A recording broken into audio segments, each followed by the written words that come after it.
Аба ырайынын кескин өзгөргөндүгүнө байланыштуу 25 март күнү катуу жааган жамгырдан улам Каракулжа айылынын 1-май айылындагы күнгөй участкасында жайгашкан суу башына көчкү түшкөнү анык. Бирок райондогу 1-май, Биймырза, Каракулжа айылдарына таза суу берүү үзгүлтүккө учураган эмес. Белгилүү болгондой, интернет булактарында жарыяланган Каракулжа айылынын халкы таза суусуз калды деген маалымат чындыкка дал келбейт. Биз буга байланыштуу Каракулжа районунун таза суу ишканасынын жетекчиси Эгембердиев Мухаммед менен байланышып, аны менен биргеликте аталган суу башына барып, көчкүнү жеринен көрүп таанышып кайттык. Ушуга байланыштуу айыл тургундарынын таза сууга болгон ой пикирлерин да уктук. Мен кайрылып кетет элем. Мына ушул маалыматты таркаткандарга бир чындыкты, бир жакшы нерсени таркатсаңыздар. Анан калп эле мындай жок нерсени таркатып, маалыматты элди дүрбөлөң салбасаңыздар. Таза суу эч качан үзгүлтүккө учураган жок. Азыр биз 3 айылга беребиз. 1-майда суу бар. Күнү-түнү суткасына чыгып атат. Самотек эч кандай бузулган жок. Андан кийин Биймырза, Каракулжа айылдарына да суу чыгып атат. Мына азыр кетип атып тартып кетебиз. Бар жогун суу чыгып аткандар өзүңүздөр күбө болосуздар. Ушу мен сиздерден суранат элем. Ушу маалыматты интернетке чыгарып, мына кабарларга, немелерге берип таркатсаңыздар, мына чындыкты адамдар билсин деп айтат элем. Суу чыгып атат, тынбай эле, үзүлбөйт, агып турат. Жаан-чачынга байланыштуу гана токтоп калат, 1-2 саат болгондо калган чыгып атат. Көчкүгө байланыштуу алыстан келет да, көчкү жүргөндө бууп калат, үзүлбөй чыгып турат. Мына нөшөлөгөн жамгырдан улам 26 марттан нөшөлөгөн жамгырдан улам суу маселеси бир аз көбөй жаратты деген маалыматтар элге таркап жатат да. Ошол чынбы же сиздин оюңузча кандай? Ошо чын айтканда ондай болду. Ошо башын көчкү басып, ошо өткөндө бир башын жеп кетип, анан кичине суу токтой калды. Болгон мына ошол. Анан калган мындай ушу мына жакшы суу. Турузу чыгып турат. Ооба. Күнүн турузу. Таза суу боюнча жылдагыга караганда мисалы былтыртан бери бизде суу аябай абдан көп саат чыгат, жакшы кеңири чыгып атат, калктуу суу менен, таза суу менен эң сонун камсыз кылып атат. Азыркы биздин иштеген айыл өкмөтүбүз абдан жакшы иштеп атат. Анан кийин эч кандай мындай көчкү жүрүп, катуу жамгырдан кийин же катуу бир кардан кийин ушундай баягы катаал аба ырайынын шарттарында эч кандай суусуз калган жерибиз жок. Дайыма суу убагында чыгып, саатында чыгып атат. Мына мисалы кечээ катуу жамгыр жаады эле, бүгүн деле бизде суу кеңири таза суу. Ошол жааган жамгырдан улам суу токтоп калдыбы? Жок. Суу үзгүлтүккө учураган жок. Кечээ деле чыкты, бүгүн деле чыгып атат. Мынакей таптаза суу көрсөңөр болот, ана челектерин карап тартып.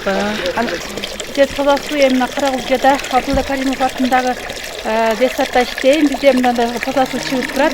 Тынбай эле мындай саат менен эртең менен чыккан суу саат 3кө чейин чыгат. Саат 3-тө токпойт. Аны Таза сууда бир көйгөй жаралат го сиздерге? таза сууда көйгөй жок. Күнүгө чыгып турат. Жакшы эле. Бардыгы суларды суаттырабыз, гүлдөрдү суарабыз. Бардыгы жетиштүү турат. Оюңузча меселе токотер суу солу элек. Күнү-түнү чыгып эле атат. Эч кандай неме болгон жок. Үзгүлтүккө учураган жок. Бүт эле суу болуп атат. Таза суу маселесинде 1-май айылында бир көйгөй барбы? Көйгөй жок. Таза суу маселесинде көйгөй деген жок 1-май айылында. Аябай жакшы баары. Балдар иштеп атат, бүтүн кызматты жакшы кылып атат. Балдарга рахмат. Көйгөйлүү маселе жок суу, таза суу боюнча. Ошол айтылган иштер сиздин оюңузча чынбы же калп? Калп болот. Ондой болгон жок. Биздин мына 25 мартта түнкү саат 11-лерде мына көчкүнүн жылгандыгына байланыштуу биз алдында чараларды колдонуп, ошол суу нерде түтүктөрү бузулуп кеткенине байланыштуу сразу эле насосторду включать эткенбиз. Биздин запаста насостор турат, 3 насосубуз иштейт. Ошо включать этип элге үзгүлтүксүз суу берип атабыз. Анан мына 26-сы, 27-синдеги чыккан маалыматтар боюнча булар жалган. Бул маалыматтардын эч кандай чындыгы жок. деп айтсак болот. Биз ого ишенебиз, мындайдан баягы элдин ичинде болгондон таратат экен, көчкү түштү деп. Бул жерде жана маалыматта дагы жүрөт, бирөөсүндө жүрөт 500 куб метр түшкөн деп, бирөөсүндө жүрөт 300 деп маалыматтарда. Булар жок. Бул көчкү түшкөн эмес. Сууда эч кандай көйгөй жаралган. Көйгөй жаралган жок.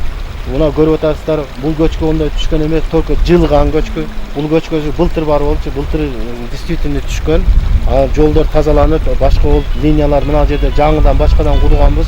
Ошо линиялар гана азыр жылып кетти. 1 метрге чейин линия жылдырып кетти. Мына өзүңүздөр татып көрсөңүздөр болот. Мына ушул жерде Жогазы Малдар бакчасында ачтык жол эмгектени.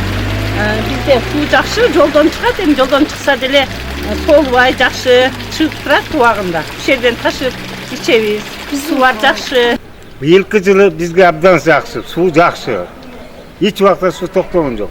Мурда болгон 10 күндө, 15 күндө жок болгон. Азыркы моментте, азыркы ушу жылдарда миң мәртем ыраазыбыз. Ушу иштеген, сууга иштегендер, өкмөттөгү акимге баарына ыраазыбыз. Мындай көйгөй деле жок аксаган, туура айтамы? Жок көйгөй жок. Суу маселеси мындай жок. Сондай да кызым. Айтайт. Мына мен о сайда жашайм. Үйүм. Отуруп ташкан жер почти 50 жыл болду ал жер жашаганыма. Мурун бизде суу болгон эмес. Мурун калпачтын кереги жок. Биз бер шекиден жосаркы дарыядан ташып ичет элек. Рахмат өкмөткө. Рахмат. Миң мертебе рахмат. Бизге суу чыкканына 4 жыл болду. Тынымсыз агат. Тынымсыз. Эми кокустук болот. Самолеттен салып атпайбы? Бир күн болуп калат, ремонтко дүмүр тыгылат экен. Булар ремонттойт. Мен өз машинасында сваркасы жүктөп алып, өзү иштеп атканын көрүп жүрөм. Ушулар чайканда ушу кап болуп жүрөт. Бул балага рахмат. Ушу бала болгону суудан проблема жок. Алатау маалымат программасын көрүп алсак, астан титтиден чыгып атат. Карагулжада 25 000 население суусуз калды деп. Ой, Кудайга карабайбы. Кудайга карабайбы. Bir gün жолса 2 saat 3 saat суу чыкпай калды болбойт. Суу мисалы үчүн түштөн кийин чыгат, ремонт болуп калса. Кээде эрте чыгат. Суудан маселе жок, мисалы жок. Кимге суу жок болсо, ал өзү жок. Нар жагында көйдөнүндө эч нерсе жок. Көрө албаганда бир. Ушу тоодо туруп, таза жерде туруп, суусу кенен жерде туруп, суу жок болуп калды деш болосу, туура эмес деп. Премьер-министр Сапар Исаков катуу тапшырма берди, дайындады, суу чыгаргыла деди. Болбогон нерсе деп мен таң калдым ошого. Жаңылыктарды көрүп атырып ошол жерден. Карагулжа айылында суу чыкпай калды деген бул. Кызык эле. Кентеден калган сөз бар да. Жакшы болуш 1000% дейт. 1000. Жаман болуш 1% дейт. Жаманатты кылып коюш, бир акмак жаманатты кылып койду районду. Районда чырактай болгон балдар иштеп булар жамандай албайбыз да. İşte de bolot. Мына агайын туугандар, мына Мухаммед деген баланы мен каерде экенин эле билбейм. Ушул иштегенден бери бардык элдер, коңшу колоңдордун бардыгы жакшы ойда. Өзү көтөрүп сваркасы машина жүктөп алып күнү-түнү сыбырчылап жүргөнүн көрөм да. Ошодон жакшы көрөм ушуну.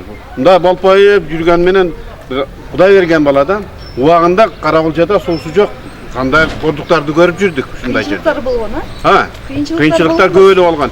Мен тиги дарыядан машина менен плака суу ташып алып келип ичкен күндөрүбүз болгон. Кудайга шүгүр деш керек, мен каният кылыш керек, болбосо наданчылыкта бул жалган айтыш жанага окшоп туруп. Туура эмес нерсени. Мен сайда жашайм деп.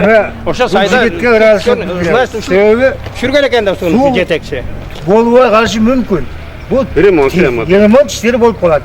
Бул кишиге аябай абдан ыраазыбыз. Качан келде Карагулжада суу бар. Айылда жок болуп калса, сентилден келип кете суу алып кетет. Карагулчкордон ушул келип суу алып кетет. Ушул темпиңден жазбай иштей берди. Рахмат. Мен бир нерсени айтайын дедим эле.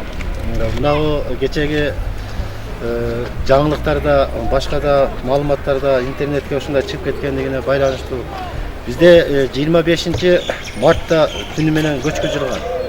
Ошо жылгандыгына байланыштуу бизде өз агы менен алып келчү самотёгүбүз бар, өйүздөн келчү. Ошондо турбаны где-то 1 метрге чейинки көчкү жылып, турбаны жылдырып берген. Ошого байланыштуу бизде эч кандай суу болбой, мындай үзгүлтүккө учураган жок. Бизде насосторубуз бар, глубинный насостор иштеп турат, запасыбызда. Эси самотёгүбүз бир нерсе болуп, ремонт иштери боло турган болсо, биз постоянно глубинный насос иштетебиз. Ошонун негизинде биз ошол эле күнү түнкү саат 1-де насосторду күлчайтып сууларды топтогонбуз. сулардын аздыгына байланыштуу ошол күнү сууну анча бере албай калдык. 26 күнү, бирок 27-28 күнү график менен суу кетип атат. Бизге только гана суунун убактысы сал азыраак болуп калды. Мурун 7 саат, 8 саат суу берсек, азыр 5 саатка гана суу берип калдык. Ошол анан кийин мына жерде маалыматтарга кайрылып айтат элем, бир нерсени мындай чыгарганда, башка нерседе бир факты менен болгон чындыкты айтсаңар жакшы болот эле. 25 күнү түнү ошол көчкү жылганда 26 күнү эртең менен келип биз администрацияга биз немени бергенбиз, кабарды МЧСке бергенбиз. МЧС администрация ошол жерде болгон. Азыркы убакта мына көчкүнүн жылып неме болуп атканына байланыштуу бул администрациянын көзөмөлүндө жана МЧСтин көзөмөлүндө турат булар. Калган мына ремонт иштери мына аба ырайына байланыштуу азыр жүрө турган болсо, ол жылдырган трубаларды биз 2 күндүн ичинде устранить этебиз деп биз алдыга план коюп турабыз. Аба ырайына байланыштуу иш